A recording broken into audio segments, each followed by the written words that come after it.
Okay, hello class. So we are just about to start module 5, which is exciting because we're in our new book. We're gonna have a whole lot of fun with that one. We'll talk about that a little bit more in a moment.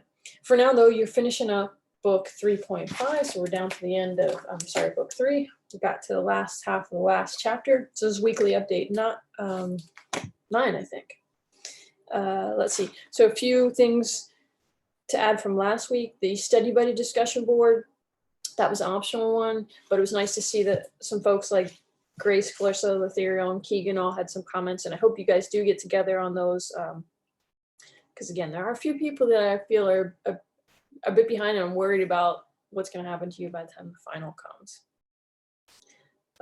Okay, so next thing I think that this semester has been really neat, and it's interesting to see asynchronously, like how much of your guys' personalities and things come out, and how much I think COVID's been kind of neat too, in that it gives you an opportunity for self-knowledge. So anything that does that's kind of a gift, and I think some of you are learning what you like about learning, what you're good at, what you need to sort of discipline and motivate yourself in other ways, and relying on teammates to do that for you, like, hey, send a reminder, let's get together, let's check on this. And that's a wonderful tool. So take advantage of that. Like, really do the fact that we are stuck in this plague year and continue to learn more about yourself and evolve as a person and make progress. I know I have. It's been interesting in that respect. Okay, and then thank you to some folks who found mistakes. So bonus to Erin, who just hit it in one of your submissions there, that she found an error. It was in the matching problem, and the Clarissa also found this one, that one of those, I think it was number 5 in the volume matching, didn't have a partner. So a couple of you noticed that. Bonus that anyone did. Clarissa sent me that a week or 2 ago because she always gets going early. Let's see, Clarissa also found several other errors, some typos and things throughout. So please, anybody, if you're doing that, send me an email. It's bonus for you, but it's also for future students that take this class. Let's make it easier for them. Thank you to Griffin, also had a couple comments and emails this week.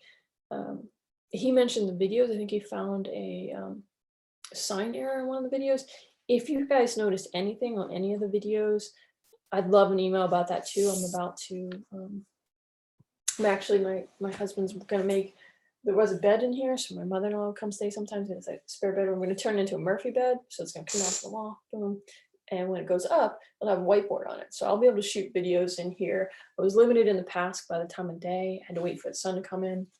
The lighting in this room doesn't, I tried all sorts of ways. I spent hours trying to get these lights that we have to set up. So I think it's going to be better experience. So if there's anything that you notice on a video, please send me details, like what the title of the video is, the time that something happened, so I can be really specific and do any editing.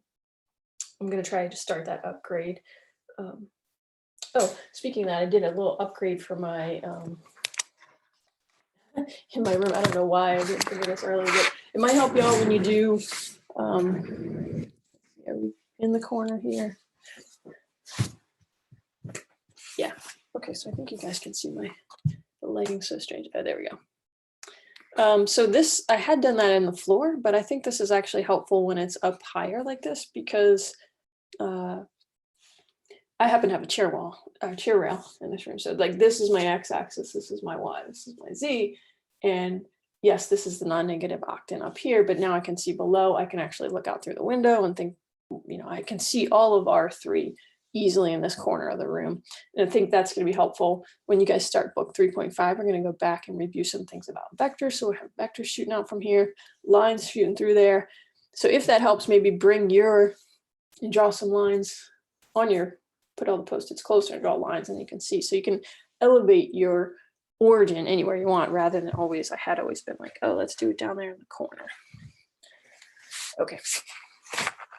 So lots of upgrades, and that's why if you guys notice anything, shoot me an email, make a quick video or something, and tell me about it, and we can make this better experience for folks going forward. Okay.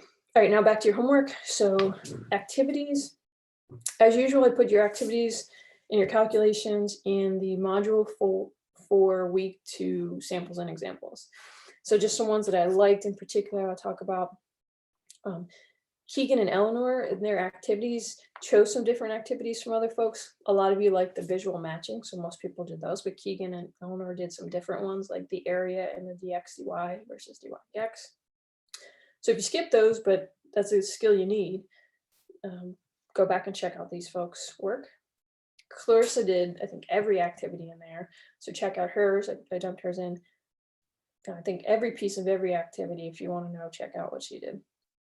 I put Leon's in there because I really liked his explanation of the matchings. I think he had some nice text associated with that. And then Griffin's is in there. Okay, then for the calculations, it seems like in general, like, as a class, you guys really like integrals. It seems like you like to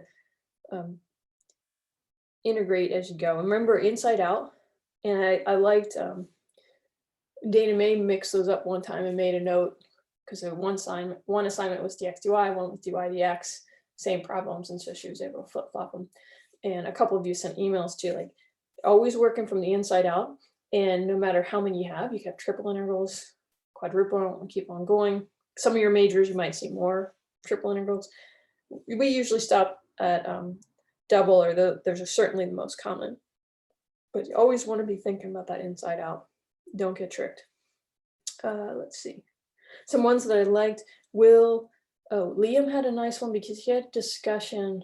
It was one of the calculations with the skate park. And you have that surface, it's a 3D surface. But he thought about it as the complement. So he thought of a rectangular box around that, and then this part that was cut out. And he was trying to figure out they should match. And so there was just something off with the way he calculated that. But that was a neat way to think.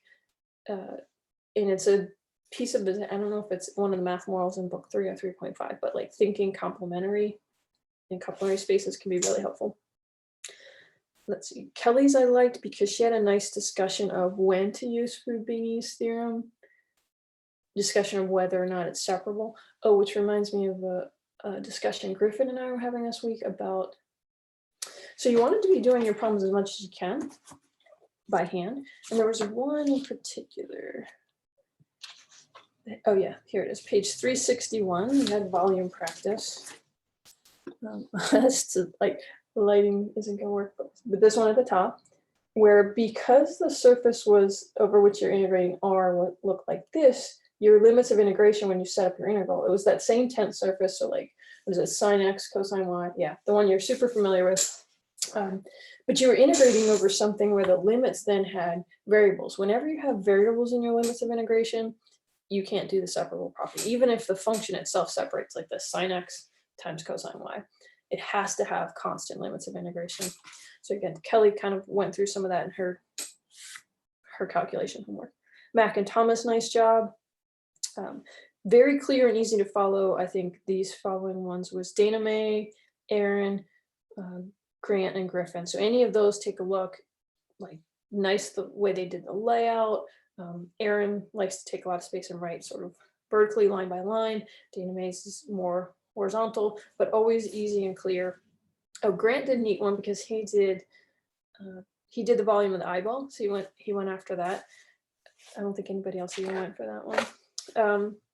And then Griffin had some really nice, he's excellent at drawing those pictures. So he had some 2D and 3D pictures of what you're actually calculating, which also reminds me anytime now, hopefully, for the rest of your life, when you see a double integral, a single integral is an area, a double integral is a volume, hopefully you have pictures in your head of these things. Okay, then last piece is the challenges. So these are fun. It seemed like you guys had a good time doing these as well. So let's see. Number 7 was the park, and group 1 did this, Clarissa, Grant, and Allie, and then group 7, PBS, that's Cameron, Patrick, and Liam. I'm sorry, group 4 is PBS. And let me see if I can share the screen, share this, because, well, I'll come back to that. They did all levels 1 through 5 of that park problem, just beautiful images, and I thought showed, it was very clear. Immediately you look at that image and you're like, oh, I know what I'm doing with this double Riemann sum. It just was so clear. Okay, the auditorium problem was a neat one to see. That was group 2 did that. So that's our 2 folks. That's Aaron and Keegan did that one. And then group 6, which is Mac, Eleanor, and Christy. That was neat to see your guys' teamwork, like your discussion, your setup, and everything. I felt like you guys worked great as a team on that one.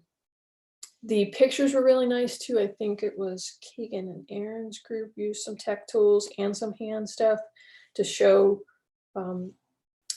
what the auditorium's roof and ceiling look like. And then the tent, so several groups chose to do that. It was group 3 is the Fantastic Three, Will, Dana, Mae, and Olivia. A beautiful one. I want to show theirs in a moment here. I'll show the screen. Group 5 was Griffin, Letheriel, Thomas, and Kelly. That one seemed like excellent teamwork. And they made a model. They talked about at the end. Contact them if you want to see. They made a 3D model of the tent. I'd love to see that if you did any photo shoots with your 3D model that helped them decide where to do that partitioning wall. And let's see. Oh, and then group 7 was Grace and Savannah. Concise, very clear explanation. I felt like y'all understand the picture understand the point of it at this. After reading yours is clear. Like, okay, they got it. Okay, so I do want to share the screen and show a couple of these. Okay.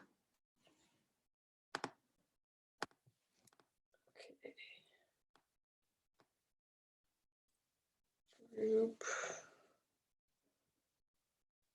4. Okay, so this is group 4. Uh-oh. Oh, hang on here a sec. Let me pause the share. Stop share.